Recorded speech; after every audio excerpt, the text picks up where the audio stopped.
Alright, let's dive into this. The Duchess of Delusion is back at it again, folks. This time, she's really outdone herself, dragging her own name through the mud while trying to backtrack into Buckingham Palace. In the latest episode of her podcast, Confessions of a Female Founder, Meghan Markle decided to drop some wisdom about naming babies. Her hot take? Keep it secret, keep it sacred. Seriously? Who does she think she is? Listen, if you're expecting a baby and have a name in mind, the last thing you need is to broadcast that to the world. According to Meghan, don't ask anyone for their opinion. Just keep it tucked away until the baby arrives, and then unleash the name like it's some grand reveal.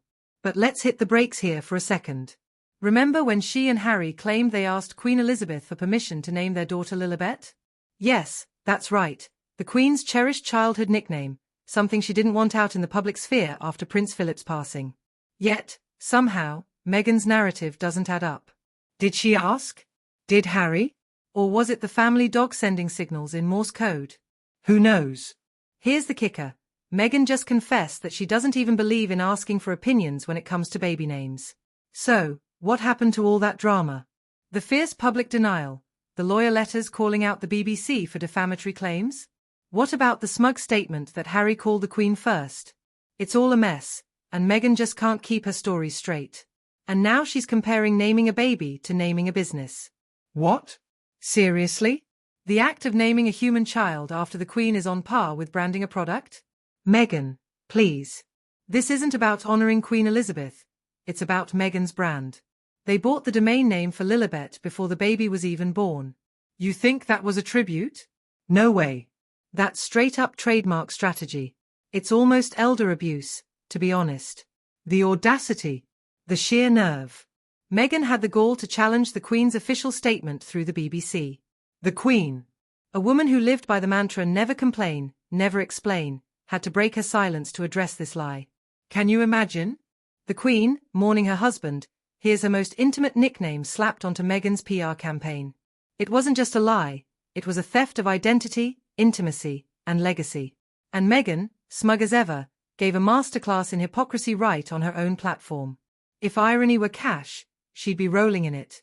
Meghan's ambition to turn the royal family into her own reality show has backfired spectacularly. Every time she opens her mouth, she reminds everyone why she flopped as an actress, why she flopped as a royal, and now why she's flopping as a podcast host. Even Spotify ghosted her. Let's not forget her final insult, advising women to keep baby names under wraps right after exploiting the Queen's sacred name without consent. Meghan Markle might have severed her ties with the royal family, but her obsession with clinging to their relevance is glaringly obvious. With every lie she spins, she only reinforces the fact that the royal family made the right call in distancing themselves from her. And this time, she's the one who exposed herself. No tabloids needed to do the dirty work for her. So, let's break this down. Meghan's hot takes are not only hypocritical but also painfully transparent. She's trying so hard to craft a narrative that suits her, but the cracks are showing, and they're getting wider by the day. The more she talks, the more she reveals her true colors. It's like watching a train wreck in slow motion. You can't help but look, and the chaos is undeniable. And let's be real, the world has had just about enough of Meghan's antics. The constant need for validation, the desperate attempts to stay relevant in the royal conversation, it's all just too much. It's cringeworthy to watch her twist and turn, trying to backtrack on her own statements while simultaneously selling herself as a guru on family matters. You want to talk about family? Let's discuss how she's tarnishing her own legacy while trying to build an empire on the ashes of her royal ties. Her advice might sound good on paper, but the execution? Abysmal.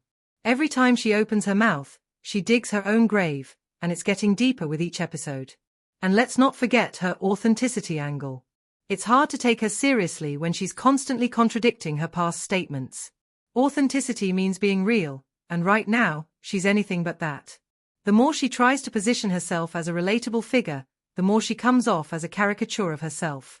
At the end of the day, Meghan Markle is a case study in how not to navigate public life. The more she tries to play the victim, the more she exposes her own flaws and contradictions. It's exhausting, frankly. The world is ready for something new, and Meghan's brand of drama just isn't cutting it anymore. So, here's the bottom line. Meghan Markle needs to step back and reevaluate her approach. The royal family isn't going anywhere, but her relevance? That's slipping away faster than she can keep up with her own lies. It's a tough pill to swallow, but sometimes the truth hurts. And Meghan? She's living in a world of her own making, and it's only a matter of time before reality catches up with her. In conclusion, let's keep our eyes peeled for what's next. Will she continue to dig herself deeper, or will she finally take a step back and own her narrative? Only time will tell, but one thing is for sure, the world is watching, and the scrutiny isn't going away anytime soon. Meghan Markle may have thought she could rewrite the rules, but the truth has a way of coming to light, and when it does, it's going to hit hard. So buckle up, folks. This roller coaster ride is far from over.